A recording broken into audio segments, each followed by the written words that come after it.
नमस्ते, आज चाहिँ म ब्रान्चको लागि इन्स्ट्रक्सन भिडियो बनाउँदैछु। रिसिभ म्यानिफेस्टमा क्लिक गर्नुभएपछि सामान हेड अफिसबाट मार्कस रन गरेर डिस्प्याच गरेको देख्न सक्नुहुन्छ। अब तपाईहरूले बारकोड स्क्यान गर्नुभएपछि अरू राइडरले स्क्यान गर्नुभएपछि सक्सेसफुली रिसिभ हुन्छ।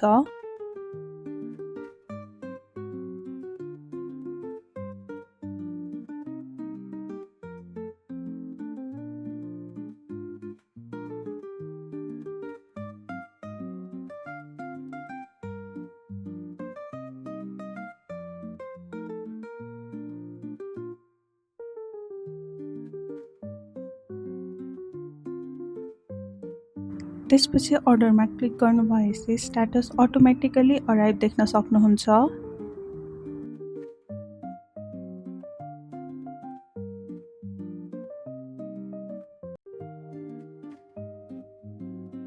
अब रन सिटमा क्लिक गर्नुहोस् अनि एड न्यू गर्नुहोस्।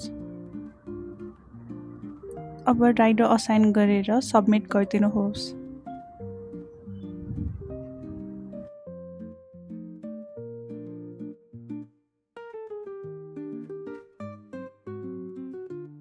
हजुरहरूले बारकोड स्क्यान गर्ने प्रोसेस नै देख्न सक्नुहुन्छ।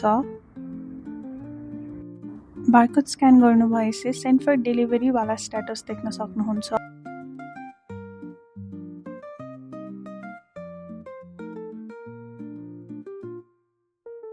अब राइडर एपमा गएर अर्डर डिटेल्समा गएर एक्सनमा डेलिभर्डमा क्लिक गर्नुहोस्।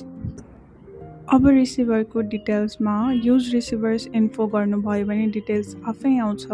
बट कस्टमरको फ्यामिली अर फ्रेन्डले रिसिभ गर्नुभयो भने चाहिँ उहाँहरूको डिटेल्स र साइन हालेर सबमिट गरिदिनुहोस्।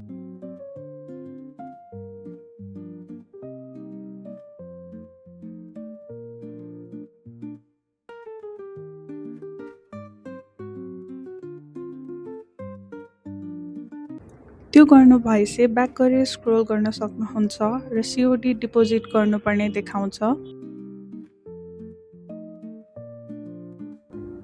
डेलिभर्ड नभएको क्रममा चाहिँ रिमार्क्स हालिदिनु होला।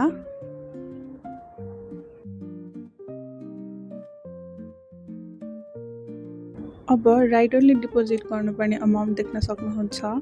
त्यसपछि अब अर्को अर्डरमा जानुहोस्। पार्सियल डेलिभर्ड भनेको चाहिँ कस्टमरले अगाडि नै आधी पे गर्नु भइसकेको हो। अब रिमार्क्स हालेर सबमिट गरिदिनुहोस्।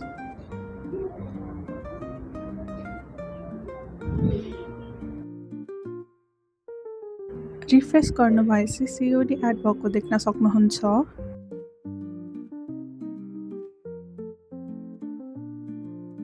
अब ब्रान्च साइडमा गएर अर्डर क्लिक गरेर स्ट्याटस पनि चेक गर्न सक्नुहुन्छ हजुरले। रिमार्क्सहरू चाहिँ एकदमै चेक र अपडेट गरिदिनुहोस् होला। रन सेटमा गएर राइडर आइडी क्लिक गर्नुहोला। अब डेलिभर्ड भएको आइटम्स क्लिक गरेर मार्कस डन गरिदिनुहोस्। डेलिभर नभएको केसमा चाहिँ अर्डर क्लिक गरेर रिमार्क्स चेक गरिदिनुहोस् र कल उठेन भने फलोअपमा हालिदिनुहोस् र यदि 4-5 डेजसम्म पनि कल उठेन भने रिटर्न प्रोसेसमा हालेर सबमिट गरिदिनुहोस्।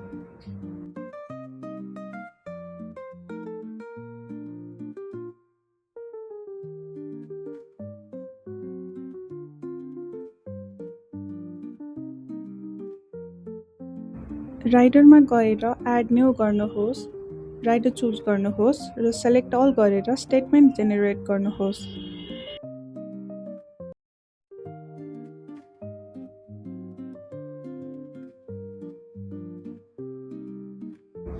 अब स्टेटमेन्ट आइडीमा क्लिक गरेर मेक पेमेन्टमा क्लिक गर्नुहोस्।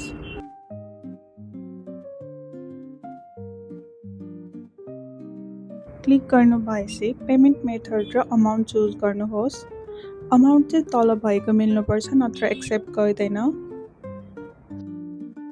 हजुरहरूले भिडियोमा पनि देख्न सक्नुहुन्छ।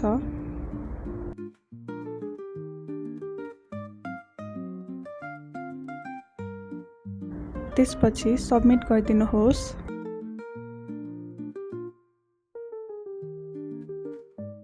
अब COD डिपोजिट भएपछि हजुरहरूले राइडरहरूकोमा 0 देख्न सक्नुहुन्छ।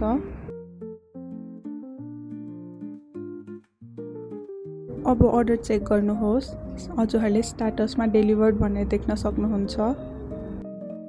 हाम्रो प्रोसेस चाहिँ यति मात्रै हो। हजुरहरूलाई के क्वेसन छ भने कमेन्टमा सोधिदिनुहोस् होला।